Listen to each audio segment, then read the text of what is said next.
नमस्कार, आप देख रहे हैं अर्बट न्यूज। खबर मुजफ्फरपुर से है। बीती रात्रि केंद्रीय कारा से 2 कैदियों के भागने की सूचना पर जेल प्रशासन में हड़कंप मच गया।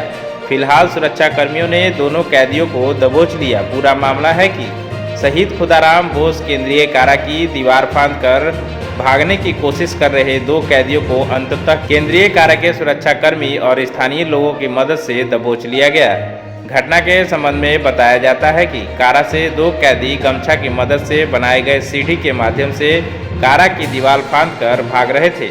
उस वक्त स्थानीय लोगों ने कैदियों को दीवार फांदते देख लिया।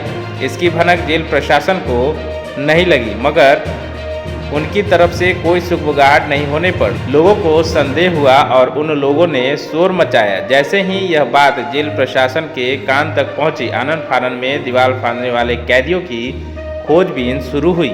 इसी क्रम में दीवार के नीचे झाड़ में छुपे दोनों कैदी को जेल कारा के सुरक्षाकर्मी के हाथ आ गए। इस तरह जेल प्रशासन की किरकिरी होने से बच गई। व्यवस्था तो उजागर हुआ, भला हो स्थानीय लोगों का, जिसने सजग होने का परिचय दिया और उनके द्वारा मचाए गए शोर से कैदी जेल से भागने के क्रम में विफल हो गए। सूचना मिलते ही नगर डीएसपी, एसडीओ समेत कई थाने की पुलिस पहुंचकर जांच पड़ताल में जुटी हुई है। एसडीओ ने बताया कि कैदियों के मदद से 2 कैदी भागने का प्रयास किया। दोनों को जेल हाथात से पकड़ लिया गया। पूछताछ चल रही है। एफआईआर दर्ज कर आगे की कार्रवाई भी की जा रही है।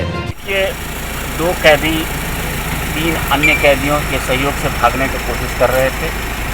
दोनों कैदी को जेल आहते में ही पकड़ लिया गया है। एक का नाम जुम्मन मियां और कनकटवा है और दूसरे का नाम अभिषेक कुमार है। दोनों को पकड़ाने के बाद में प्राथमिकी दर्ज करते हुए अग्रेतर कानूनी कार्रवाई की जाएगी। अभी फिलहाल इस पर जो भी इंक्वायरी होगा वो इंक्वायरी करके जो भी इंटरनल दोषी लोग होंगे उस पर भी कार्रवाई होगी। सर अब तक फरार हुए हैं सर 2 कैदी? नहीं, कोई कैदी, वही तो 4 कैदी का सूचना मिल रहा सर। 4 कैदी भागे थे। 2 कैदी भागने का प्रयास किए, जिसमें 3 कैदी ने उसको मदद किया। कुल मिलाकर के इस पूरी घटना में 5 लोग इन्वॉल्व थे। 2 जो कैदी भागने में सफल हो गए थे उसको भी जेल के अहाते से ही रिकवर कर लिया गया। ठीक है, विचाराधीन थे सर जी, सजायाफ्ता थे? नहीं, सभी लोग विचाराधीन। सर इतनी कड़ी सिक्योरिटी के बाद भी ये कैदी भागने में सफल हुए कैसे? आपको मैंने कहा ना कि जो भी इंटरनल लैप्सेज हैं हम लोग उसको आइडेंटिफाई करेंगे और उसको रेक्टिफाई भी करेंगे। जो दोषी लोग होंगे उस पर कार्रवाई करेंगे। मामला ये है जुम्मन मियां और कनकटवा, ये काटी के केस में है, चोरी के सामान के साथ पकड़ाने में। दूसरा अभिषेक कुमार, ये रक्षा दक्षिण टोला कर्जा के रेप केस में है।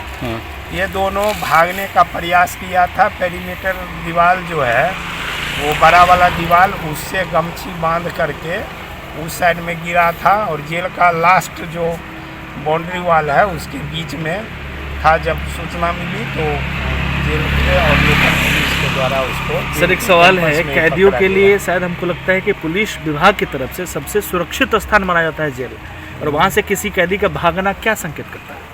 जिसमें अभी जेल सुपरिटेंडेंट से बात हुई है, जिनकी ड्यूटी थी उन पर विभागीय कार्रवाई की जा रही है। वो लोग पहले सस्पेंड होंगे, फिर एसडीएम साहब की तरफ से जो कहा गया है, कुंदन जी की तरफ से भी 1-2 लोग भागने में सफल हुए और 3 लोग उनकी मदद कर रहे थे। वो आप तब सही से नहीं बता पाए। एसडीएम साहब बता रहे थे सर। हम बता रहे हैं ना कि भागने में कोई सफल नहीं हुआ। 2 भागने का प्रयास किया, पकड़े गए हैं निश्चित तौर पे। हाँ, लेकिन 3 लोग उनकी मदद भी कर रहे थे। हाँ, मतलब कुल कितने लोगों पे मिठनपुरा थाने में एफआईआर दर्ज की कार्रवाई की जाएगी? तैयारी हो रही है। हाँ। और संभवतः 5 आदमी पर केस होगा। सर बाई नेम अपराधी की अब एफआईआर की कार्रवाई चल रही है या बाई नेम होगा? कौन 3 लोग जो और मदद किए उनके नाम क्या है? वो अभी नहीं बता पाएंगे, वो वेरीफाई कर रहे हैं। जेल सुपरिटेंडेंट मेरे पास आएगा तो वो अज्ञात लोगों पे कार्रवाई की जा रही है। कोई अज्ञात नहीं है, सब ज्ञात है। जेल के अंदर में अज्ञात थोड़ी होता है। ठीक, सब